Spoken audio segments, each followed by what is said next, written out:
আসি আপনাদের কাছে একটা প্রশ্ন রেখে যাচ্ছি। আমি নিজে বলবো না, আপনাদেরকে বলতে হবে।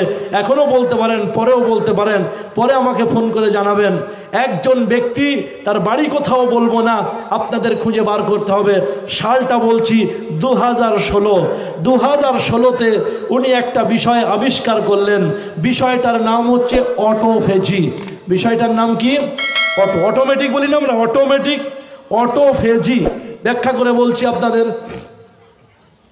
ওই লোকটা একটা তথ্য নিতে চাইলেন বিশ্বের বুক থেকে, যে রোজা রেখে কজন মানুষ মারা যায়।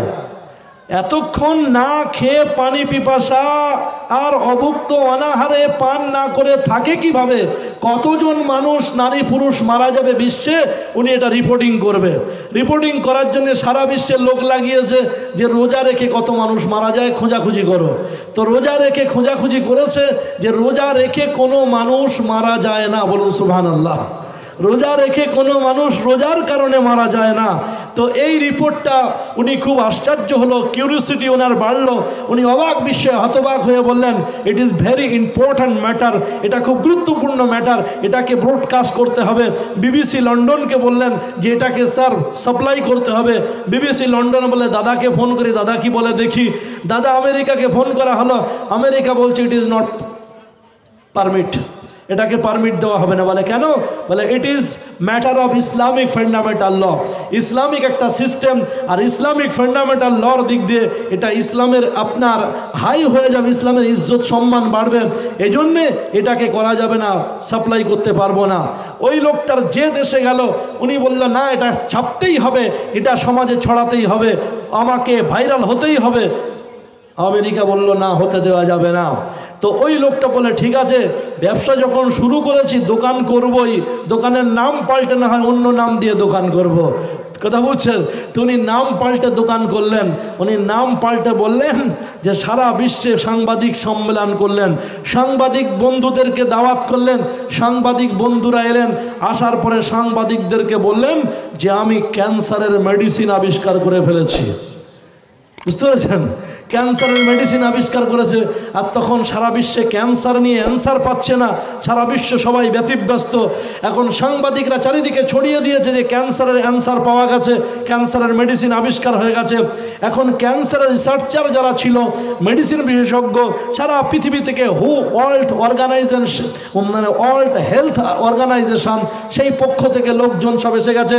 স্যার আপনি নাকি ক্যান্সারের মেডিসিন আবিষ্কার করে ফেলেছেন? বলে অফকোর্স, ইয়েস। আপনি বসুন, বলবো। বলে ওকে মেহমানখানায় অতিথিশালায় রেখে দিয়েছে। ব্রিটেন থেকে এলো তাকেও রেখে দিয়েছে, আমেরিকা থেকে এলো তাকেও বসিয়েছে, জার্মান থেকে এলো তাকেও বসিয়েছে, জাপান থেকে এসেছে তাকেও বসিয়েছে, নিউজিল্যান্ড, হল্যান্ড, পোল্যান্ড, ইংল্যান্ড সব রিসার্চার এসেছে, পিএইচডি হোল্ডার এসেছেন, সবাইকে বসিয়েছেন। লোকজন জমা হয়ে গেছে, সারা বিশ্বের সমস্ত সব এসে গেছে। সবার সামনে বলেন আসলে দেখুন, ক্যান্সারের মেডিসিন তো ঠিকই কথা, কিন্তু ক্যান্সারের উৎসকে নির্মূল করবার একটা প্রসেস আমি আবিষ্কার করে ফেলেছি। বলছে সেটাই বলুন, আমরা তো তাই পারিনি। তা বলছে সেটা হচ্ছে অটোফেজি। বলছে বুঝিয়ে বলুন। বলছে অটো মানে নিজে নিজে, আর ফেজি মানে খাদক, মানে নিজে নিজের খাদক, নিজে নিজেকে খেয়ে ফেলে। তো বলছে আমাদেরকে আরও বুঝিয়ে ক্লিয়ার করে বলুন। আপনারা একটা বুঝে নেন, আমাদের বাড়িতে কল, টিউবওয়েল কিংবা নল, আমরা ট্যাপ চালাই, তো ওইখানে দেখবেন পানি পড়তে পড়তে একটা শ্যাওলা জমে, পানি পড়তে পড়তে একটা স্লিপ পিচ্ছিল ভাব হয়।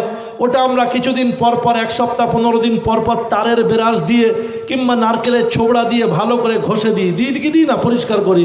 কিন্তু পরিষ্কার থাকে না, আবার যা তাই কিছুদিন পরে আবার অমন হয়ে যায়। তো এটা একটা কাজ করলে খুব ভালোভাবেই পরিষ্কার হয়ে যাবে। আপনারা খেয়াল করবেন, সেটা হচ্ছে এই যে 1 সপ্তাহ ওই কলটা ব্যবহার করবেন না। 1 সপ্তাহ উঠোনে আপনার কল পড়ে থাকবে, পানি পড়বে না। রৌদ্রের তাপে দেখবেন একেবারে শুকিয়ে খটখটি হয়ে গেছে, শ্যাওলাগুলো শুকিয়ে গেছে। আপনি ঝাড়ু দিয়ে একটু ঝাড়ু দিয়ে দেবেন, দেখবেন একেবারে পরিষ্কার চকচক, একেবারে ঝলঝলানিতে ভরে গেছে, চিকচাক করছে। আর কোনো রকম স্লিপ নেই, পিচ্ছিল নেই, শ্যাওলা নেই, কিছু নেই, একেবারে জড় থেকে নির্মূল হয়ে গেছে। আর কোনো শ্যাওলার উৎপত্তি সেখানে নেই। এটা উদাহরণটা বুঝতে পারলেন? এবারে বোঝেন। আমরা সকালবেলা ব্রেকফাস্ট করছি, এই ব্রেকফাস্টটা হজম না হতে হতেই আবার আপনার 10টা-11টার দিকে জল খাবার, ওই জল খাবারটা হজম না হতে হতেই আবার আপনার দুপুরের লাঞ্চ ওটা হজম না হতে হতে আবার ইভিনিং টিফিন, সন্ধ্যাকালীন একটু নমকিন, একটু চানাচুর, একটু চা বিস্কুট, ওটা হজম না হতে হতে আবার রাতের ডিনার, রাতের খাবার, এই করে হজম না হতে হতে আপনার আবার সকালের চলে আসে। তা আমাদের এই ভিতরটা আবর্জনা, শ্যাওলা, ব্যাকটেরিয়া, জার্ম, জীবাণু সব জমছে, আর ওইগুলোকে একটু তারের বেরাস দিয়ে ঘষবার জন্য মাঝে সাঝে পেন40, কথা বলছেন না, আপনার গ্যাসের কিছু ইনু কিংবা স্প্রাইট এইসব দিয়ে মোটামুটি একটু ঘষে ঘাসে পরিষ্কার করে দেওয়া হচ্ছে। তারপর স্প্রাইট কিংবা থামস আপ, কোকাকোলা যতক্ষণ ঝাঁজ আছে ততক্ষণ পরিষ্কার ঠিকঠাক আছে, আবার সেই শ্যাওলা জমছে, নোংরা আবর্জনা, ব্যাকটেরিয়া, জার্ম জমছে, ওই ডাস্টবিনগুলো সব ভরে গেছে। তো উনি বলছেন যে আমরা যদি দিনের বেলা 28, 29 কিংবা 30, 28, 29 কিংবা 30 সূর্য যতক্ষণ পৃথিবীতে থাকবে এই সময় পর্যন্ত আমরা যদি দিনের বেলা 12 থেকে 14 ঘন্টা পর্যন্ত অভুক্ত অনাহারে না খাওয়া দাওয়া করে থাকি, প্রথম 1 সপ্তাহে আমাদের পাচন ক্রিয়া, আমাদের যে হজম প্রক্রিয়া, এইগুলো হজম করতে করতে যখন খাদ্য খোরাক ভিতরের ফুরিয়ে যাবে তখন ডাস্টবিন থেকে জমা নোংরাগুলো নিয়ে কাজ শুরু করবে। ওই 1 সপ্তাহে যখন ডাস্টবিনের নোংরা ফুরিয়ে যাবে তখন ডাস্টবিনের গায়েতে জড়িয়ে থাকা যেগুলো ব্যাকটেরিয়া, জার্ম, ভাইরাস, পোকা ইত্যাদি আছে ওইগুলোকে খেতে আরম্ভ করবে। 2 সপ্তাহে যখন ওগুলো ফুরিয়ে যাবে, ওইগুলো আর পাবে না, তখন ভিতরে আশেপাশে দেখবে কোথায় কি আছে, চর্বির টান পড়বে, এদিকে আপনার ফ্যাট কোথায় আছে সেগুলো নেবে, চতুর্দিক থেকে নিয়ে 20 দিনে সব বেটা খেয়ে হজম করবে। 20 দিন পর থেকে দেখবে আর কোথায় কি পাওয়া যায়, এখানে সেখানে যেখানে যা কিছু পাবে তখন সব কিছু খেয়ে চুষে 29 দিন, 28 দিন, 30 দিনে সব কিছু একেবারে শুকিয়ে শেষ করে ফেলবে। আর এই রকম খটখটে শরীরে আর এই রকম পরিষ্কার ডাস্টবিনে কোনো রকম কোনো নোংরা আবর্জনা, ব্যাকটেরিয়া, জার্ম, জীবাণু, ভাইরাস কিছুই থাকবে না। ক্যান্সারের কোনো ইস্যু হলে শতকরা 97%, 97% ক্যান্সারে অ্যাটাক হওয়ার সম্ভাবনা, আশঙ্কা কমে গেছে। তাই আপনার 30 দিন অথবা 29 দিন দিনের বেলা 12 থেকে 14 ঘন্টা অভুক্ত অনাহারে না খেয়ে থাকলে ক্যান্সারের জার্ম, জীবাণু শতকরা 97% কমে যায়, আর আপনার ক্যান্সারের নির্মূল হয়, ক্যান্সার হওয়ার সম্ভাবনা 97% কমে যায়। এটাকে বলা হয় অটোফেজি। বক্তব্য শোনার পরে থাইল্যান্ড হাততালি দিল, নিউজিল্যান্ড হাততালি দিল, হল্যান্ড, পোল্যান্ড সবাই হাততালি দিল। সবাই মিলে চতুর্দিকে হাততালি দেওয়ার পরে ওয়ার্ল্ড হেলথ অর্গানাইজেশনের পক্ষ থেকে 2016 সালে বিরাট বড় সাংবাদিক সম্মেলনের মাধ্যমে ওনাকে একটা সোনার বড় পদক দেওয়া হলো, যার মূল্য কয়েক কোটি টাকা। ওই সোনার মূল্য নিয়ে আপনার পদক নিয়ে উনি বাড়ি ফিরছেন। লোকটার চেহারা আপনার সাদা ফর্সা টকটকে লাল চেহারা, আর আপনার একটু শর্ট ফিগার, মুখটা গোল, মুখে হালকা দাড়ি আছে। সব ডেসক্রিপশন বলে দিচ্ছি, আপনি মোবাইলে ক্লিক করবেন, গুগলে সার্চ করবেন অটোফেজি, ডিসকভারি অফ অটোফেজি, ইংলিশে আপনার সার্চ করলে এটা করবেন। আর যদি বাংলায় আসতে পারে মনে হয়, বাংলায় যদি আপনি বলেন যে অটোফেজির আবিষ্কারক বা অটোফেজির আবিষ্কার ইত্যাদি বললে আপনাকে সব সামনে দেখিয়ে দেবে। উনি 2016 সালে ওই রকম সোনার পদক নিয়ে বাড়ি ফিরছে, মুখে মুচকে হাসি, আর মুখে মুচকে হাসতে হাসতে বলছে, ওগো মদিনার সরদার, এ পদে স্বর্ণ পদকের তুমি দাবিদার।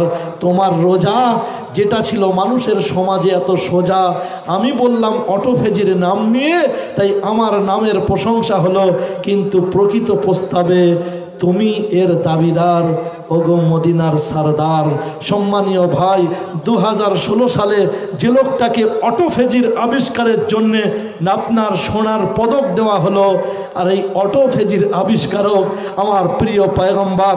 আজ থেকে 1400 বছর আগে কুতিবা আলাইকুমুস সিয়াম, আল্লাহ রসুল বলছেন as-সাওমুলি, রোজা আল্লাহর জন্য আল্লাহ স্বয়ং বলছেন, আর এর পুরস্কার আল্লাহ স্বয়ং বান্দাকে দান করবেন। সম্মানীয় ভাই, ইসলাম এত অথেন্টিক, ইসলাম এত সায়েন্টিফিক, ইসলাম এত গুরুত্বপূর্ণ, ইসলাম এত প্রাণোজ্জ্বল। এই ইসলামকে আমরা মনে প্রাণে সাজিয়ে নিই, ইনশাল্লাহ দুনিয়াও আমাদের গৌরব হবে, আখিরাতও আমাদের উজ্জ্বল হবে। কোথাও কখনো আপনাকে আমাকে ঘাবড়াতে আর চিন্তা করতে হবে না। ইনশাল্লাহ আমরা পরিষ্কার পরিচ্ছন্ন থাকবো ইনশাল্লাহ। আল্লাহ আমাদের দুনিয়াতে আখিরাতে উত্তম রাখবে। এই রোজা প্র্যাকটিস, ছোট্ট দুটো ঘটনা বলে আমি বক্তব্য শেষ করব। এই জবানের হেফাজত আর পেটের হেফাজত, জবানের হেফাজত আর পেটের হেফাজত। রমজান মাসে আমরা অনেক বন্ধু অনেক ইবাদত করেছি। ওই আমি বাংলাদেশের এতেকাফের মজলিসে গিয়েছিলাম, হযরতদের সঙ্গে গল্প করছিলাম। একটা গল্প আপনাদের করে যাই, আপনাদের শুনিয়ে দিই ভাই আমার। হযরত ইব্রাহিম সাহেব দামাত বারকাতুম আলিয়া বর্তমান বিশ্বের বাছাই করা কয়েকজন পীর, আপনার কয়েকজন অলির মধ্যে উনি একজন। পীর জুলফিকার সাহেব হুজুর আর ইব্রাহিম সাহেব দামাত বারকাতুম আলিয়া বড় মুফতি সাহেব হুজুরের খলিফা। তো হযরত জুমার দিনে বায়ান করছেন আর একটা খুব রোমাঞ্চকর কথা বললেন যে একটা গ্রামে আপনার ইমাম সাহেব বাছাই করে করে ইমাম সাহেবকে দাওয়াত করা হয়, কিন্তু ইমাম সাহেব বলেছেন ভাই আমি কারোর বাড়িতে খেতে যেতে পারবো না, টিফিন আছে, টিফিনে করে খাবার মসজিদে দিয়ে যাবেন, আমি খানা খেয়ে নেব, কারোর বাড়িতে যেতে পারবো না। এটাই সিস্টেম। বাড়িতে গেলে অনেক অনাসৃষ্টি তৈরি হয়। বাড়িতে গেলে আপনার প্রথমে আলাপ, তারপরে বিলাপ, আর বাড়ির বউ বাইরে এসে বলবো ও ভাই, ইমাম ভাই ভালো আছেন? ইমাম ভাই আস্তে আস্তে বলে তাহলে বলে বসার জায়গা পাই। এইভাবে প্রথমে আলাপ, তারপরে বিলাপ, তারপরে আপনার একে অপরকে দেওয়া দিবি হবে গোলাপ, তারপরে অশান্তি শেষ নাই, বিভিন্ন রকম কথা। এজন্য সব থেকে সেফটি হচ্ছে ইমাম কারো বাড়িতে যাবে না, ওনার খানা বাড়িতে আসবে, উনি মসজিদে খাবেন, এটাই হচ্ছে সিস্টেম।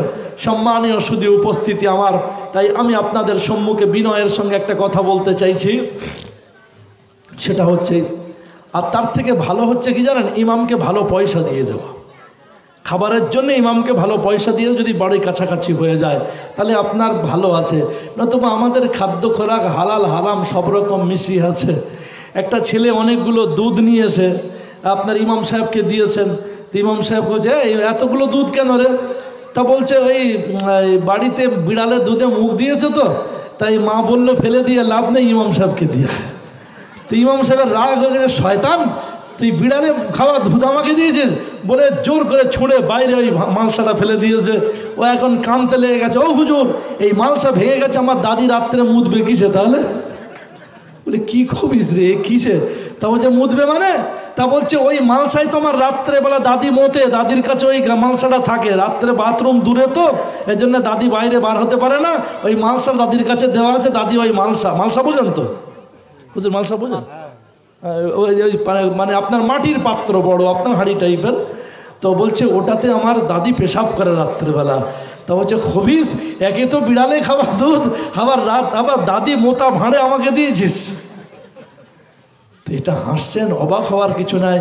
ইমামকে অনেকে রমজান মাসে হাদিয়া দিয়েছেন, ইন্টারেস্টের ব্যাংকে যে পয়সা জমেছে না, ওই পয়সা দিয়ে লুঙ্গি কিনে ইমাম সাহেবকে দিয়েছে। বলছে হুজুর তোমার হাদিয়া। হুজুর জিজ্ঞাসা করছে ভাই কিসের হাদিয়া? তা বলছে আমার ব্যাংকে কিছু পয়সা ইন্টারেস্টে ছিল, তাই ভাবলাম কি আর করবো, তাই তোমার জন্য একটা লুঙ্গি দিয়েছে। দাদি মোতা ভাঁড়, ওটা যদি আপনার পাক করে ধোয়া হয় পাক হবে, আর বিড়ালের এটাও শরিয়াতে পাক। হুজুরদের জিজ্ঞাসা করেন, একজন সাহাবিয়া নতুন বৌমা হয়ে একজনের বাড়িতে গিয়েছে, তো শ্বশুর আব্বাকে ওযু করার জন্য পানি দিয়েছে। এখন সেই পানি শ্বশুর আব্বা হাত ধুয়ে রেখেছেন, এবার মুখে কুলি করবেন, মুখ কুলি করা হয়ে গেছে, মুখ ধোয়া হয়ে গেছে, এবার হাত পা ধোবেন। সেই সময় বিড়াল এসেছে, বিড়াল মুখে চুকচুক করে পানি পান করছে। আর শ্বশুর আব্বা কী করেছেন, পাত্রটা এভাবে বিড়ালের মুখের কাছে ভালো করে ধরেছে যে বিড়াল যেন ভালো করে পানি পান করে নেয়। আর নতুন বৌমা হাঁ করে শ্বশুরের দিকে তাকিয়ে আছে, এ শ্বশুর আব্বা করছেন কি? কেমন বাড়িতে আমার বিয়ে হয়েছে যে বিড়ালকে পানি পান করাচ্ছে আর সেই পানি দিয়ে ওযু করছে? তো শ্বশুর আব্বা মহাব্বতের সঙ্গে বলছেন, আলা তানজিরিনি ইয়া ইবনা উখতি ইয়া বিনতা উখতি, হে আমার ভাইয়ের মেয়ে। কি সুন্দর কথা, হে আমার ভাইয়ের মেয়ে, তুমি কি অবাক হয়ে আমার দিকে দেখছো?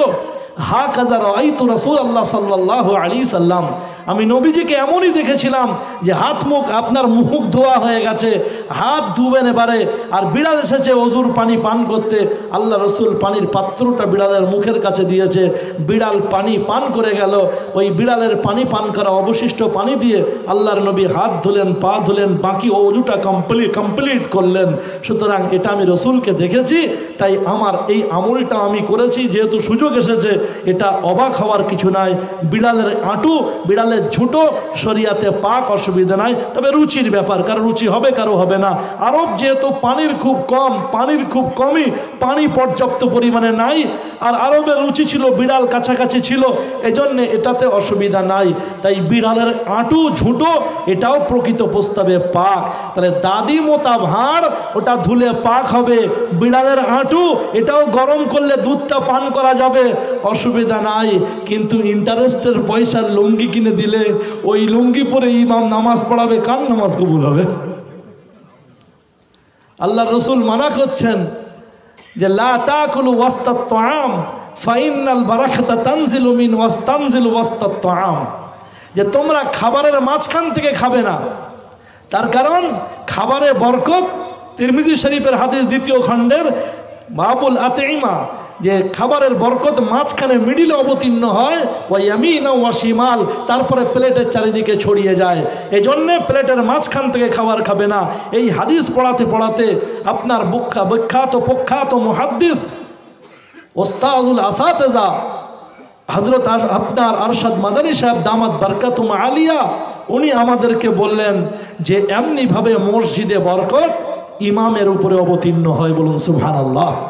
ইমামের উপরে অবতীর্ণ হয়, তারপরে ইমামের পিছনে যিনি দাঁড়ান তার উপরে, তারপরে প্রথমে ডান দিকে, তারপরে বাম দিকে, তারপর ডান দিকে, তারপর বাম দিকে, এইভাবে প্রথম কাতার, তারপরে দ্বিতীয় কাতার, তারপরে তৃতীয় কাতার।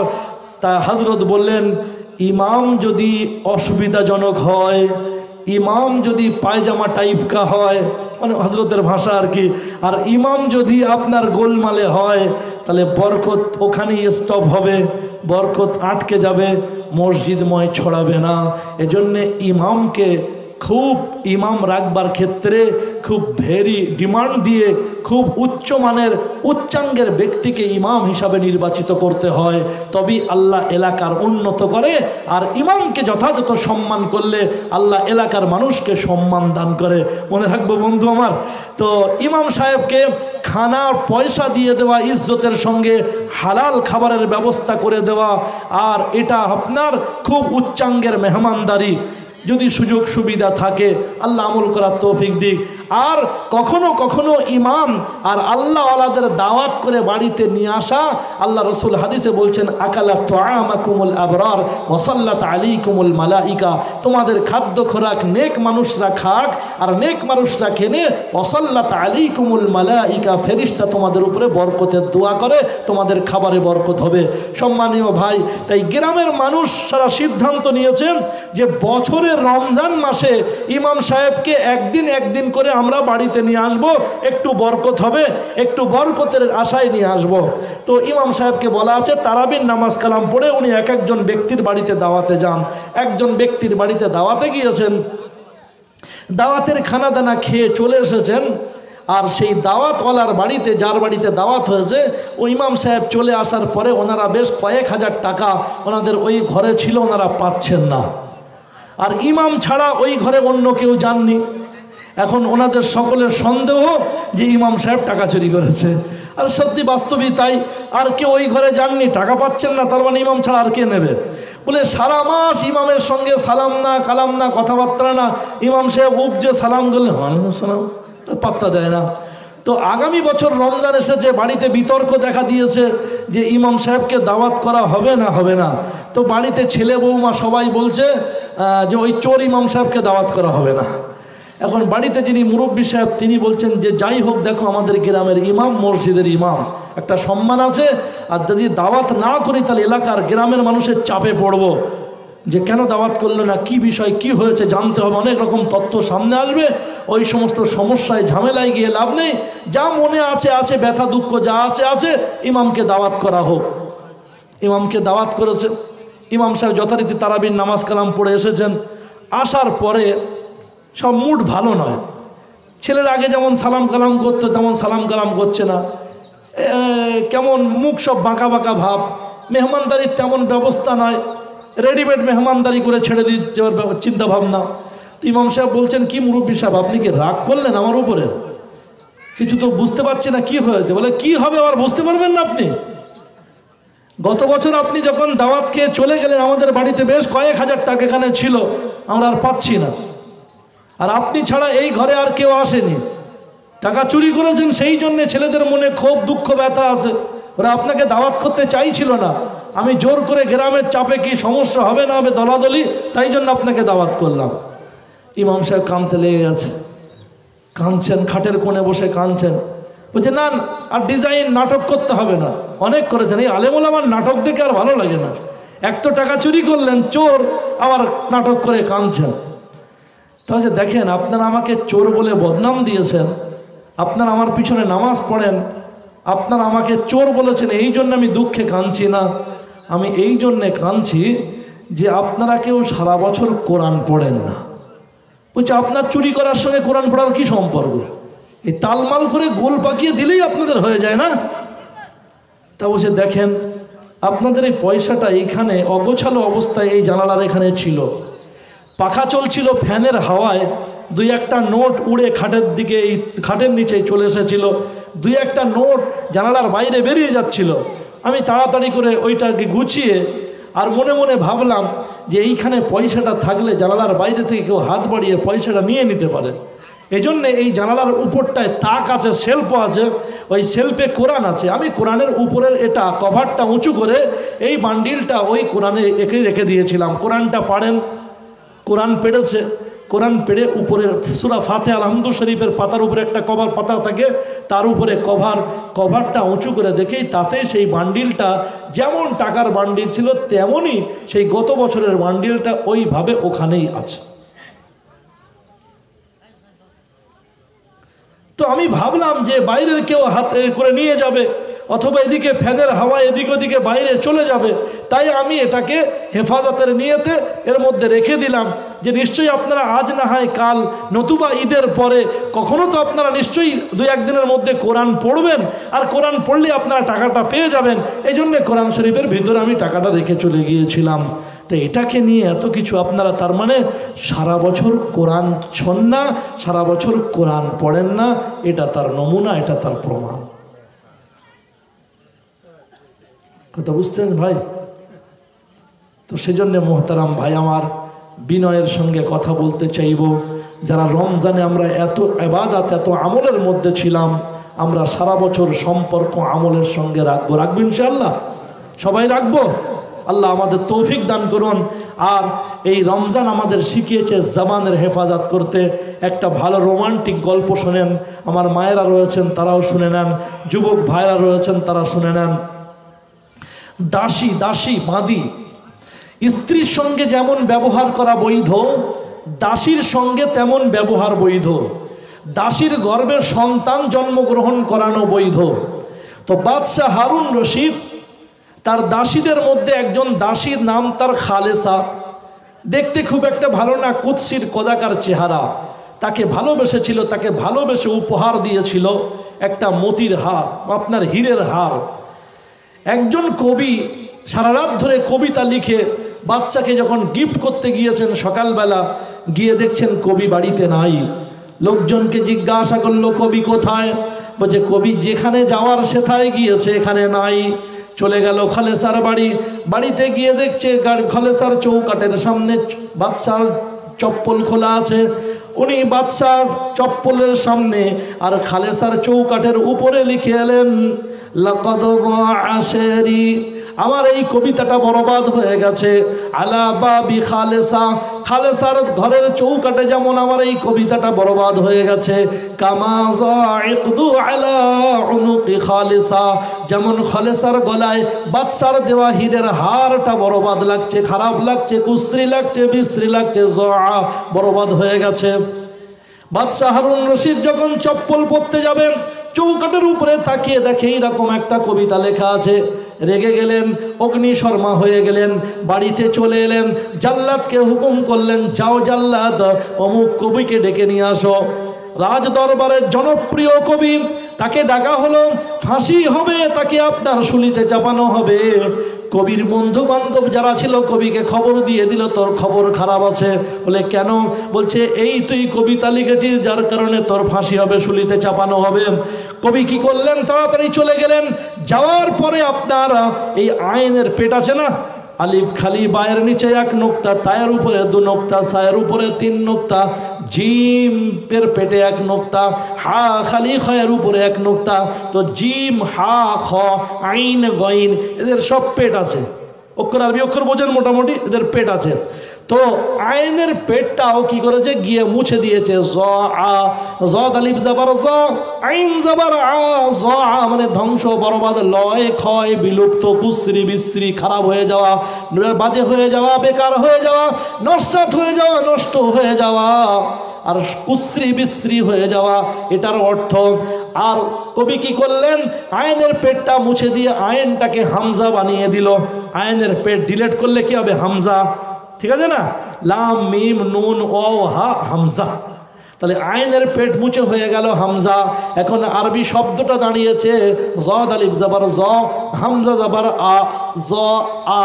জ মানে চমকানো, ঝলকানো, ঝকমক করা, সুশ্রী হওয়া, দারুণ হওয়া, চমৎকার হওয়া, চিত্তহরি হওয়া, খুব দারুণ প্রতিষ্ঠিত হওয়া।